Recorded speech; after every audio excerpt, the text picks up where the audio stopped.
uh, we as human beings are going to feel negative emotions just like we feel positive emotions. We can't do away completely with negative emotions.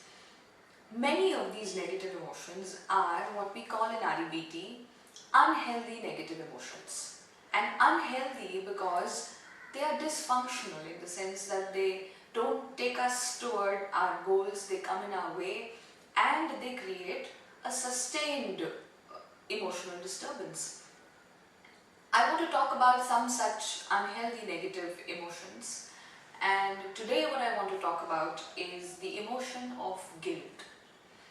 Now, guilt, according to me, is the most useless emotion that we have in our repertoire as human beings.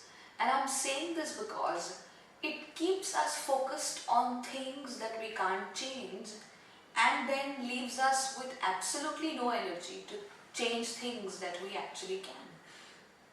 And the root of this emotion in our minds is this stringent, strict standard, rigid demand that I must live up to all standards that I have set for myself or the society has set for myself in order for me to get approval from myself and or other people. And these standards are like strict codes then of right and wrong or good and bad, and they lay the foundation of this borrowed reality that we live in. And while living this borrowed reality, we are dogmatically, almost blindly following these strict codes. And as such, these standards then become rigid conditions of self-acceptance. We begin to say that I will accept myself only if I live up to these standards.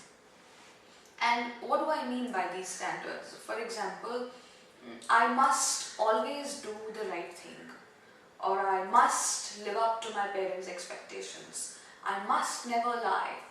I must prove myself to be a good daughter, a good friend, a good husband, etc. The list could just go on.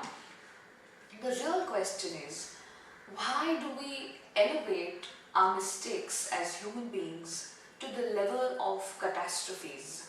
It's one thing to want to correct the part of these mistakes that we can correct, but it is quite another to pull ourselves down with self-blame and guilt for making these mistakes, such that we can't even focus on beginning to correct these mistakes. Why are we so harsh on ourselves? Why can't we accept ourselves for what we are, essentially human and therefore fallible,